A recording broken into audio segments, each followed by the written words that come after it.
धनक value research के podcast में आपका स्वागत है। आप सुन रहे हैं फर्स्ट पेज कॉलम, जिसको धीरेंद्र कुमार ने लिखा है। IRDA आखिर समझ गया, क्या नए रिफॉर्म सच में हेल्थ इंश्योरेंस को हर एक नागरिक तक पहुंचा पाएंगे? पिछले महीने के आखिर में इंश्योरेंस रेगुलेटर IRDA ने हेल्थ इंश्योरेंस पर एक ताज़ा मास्टर सर्कुलर जारी किया। सर्कुलर की हेडलाइन थी कि अब हेल्थ इंश्योरेंस पाने के लिए उम्र की कोई सीमा नहीं होगी। असल में खबर आगे भी है। इन नई बातों का सार इस तरह है। पॉलिसी धारकों और संभावित ग्राहकों को व्यापक विकल्प देने के लिए बीमाकर्ताओं को कई तरह के प्रोडक्ट, एड ऑन और राइडर ऑफर करने की जरूरत है। इस पेशकश में सभी उम्र, सभी तरह की मेडिकल कंडीशन, पहले से मौजूद बीमारियों और गंभीर स्थितियों को शामिल किया जाना चाहिए। उन्हें एलोपैथी, आयुष सहित चिकित्सा और उपचार के बाकी सभी तरीकों को शामिल करना चाहिए।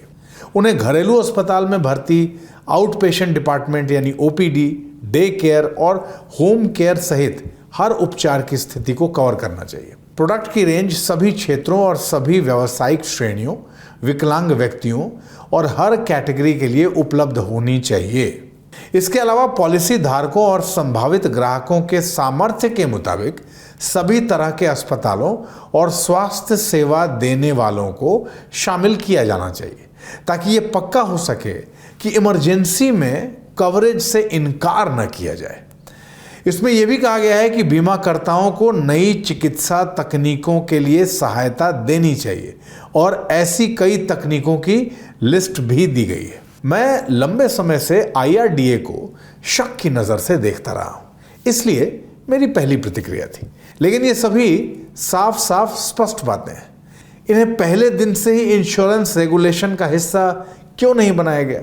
ये एक ईमानदार सवाल है और यही सवाल बहुत से हेल्थ इंश्योरेंस पॉलिसी लेने वालों का भी है। अच्छा, मेरा कहना है, ज़रा सोचिए, बुजुर्ग युवाओं की तुलना में ज़्यादा बीमार पड़ते हैं और उनकी बीमारियां भी ज़्यादा बड़ी होती हैं। ये व्यवहारिक रूप से हर बीमारी के बारे में सच है जो इंसानों को होती है। कैंसर और हृदय रोग जैसी बड़ी जानलेवा बीमारियां मूल रूप से उम्र से जुड़ी बीमारियां हैं। कुछ युवा इससे पीड़ित ज़रूर हैं, लेकिन वे सिर्फ इसलिए ध्यान खींचते हैं क्योंकि वे अलग से दिखाई देते हैं। हालांकि अब तक भारत का हेल्थ इंश्योरेंस कवरेज मोटे तौर पर 65 साल की उम्र में ख़त्म हो जाता है। इसका मतलब है कि बीमाकर्ता जो है वो आपकी अच्छी सेहत वाली उम्र में आपका पैसा लेना चाहता है। फिर जब आप उस उम्र में पहुंच जाते हैं जब आपको असल में कवरेज की ज़रूरत होगी, तो वो आपको कवरेज देने से मना कर देते हैं। वैसे भी इन बातों पर हैरान होने का कोई मतलब नहीं। भारत में इंश्योरेंस रेगुलेशन का हमेशा से यही हाल रहा है। अच्छा, बहुत पहले मुझे टेक्नोलॉजी पर लिखने वाले प्रसिद्ध अमेरिकी स्तंभकार रॉबर्ट एक्स क्रिंजली के एक लेख में कुछ दिलचस्प बातें मिली। वो लिखते हैं, एक समय था जब बीमा कंपनियों के एक्चुअरी इंश्योरेंस रेट तय करने के लिए बीमारी और मृत्यु दर के आंकड़ों का अध्ययन करते थे, क्योंकि ज़्यादातर एक्चुअरी पॉलिसी धारकों के व्यापक समूहों से आगे जाकर हर एक व्यक्ति तक नहीं पहुंच पाते थे। तो उस सिस्टम में बीमा कंपनी का मुनाफा सीधे साधे तरीके से स्केल के साथ बढ़ता था। इसलिए हेल्थ इंश्योरेंस कंपनियां ज़्यादा से ज़्यादा पॉलिसी धारक पाना चाहती थी, जिससे ज़्यादा मुनाफा मिले। 1990 के दशक में कुछ हुआ।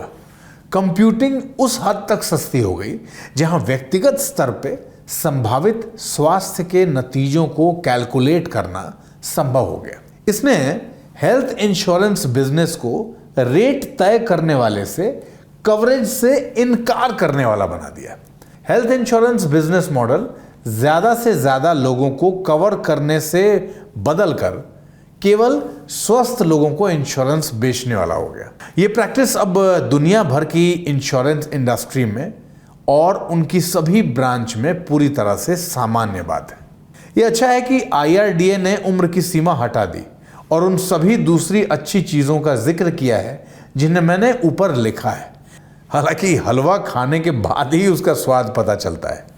आइए इंतज़ार करें और देखें कि बुजुर्गों को असल में किस रेट पर और किन शर्तों पर इंश्योरेंस दिया जाता है और वास्तव में वो किस तरह का कवरेज पाते हैं।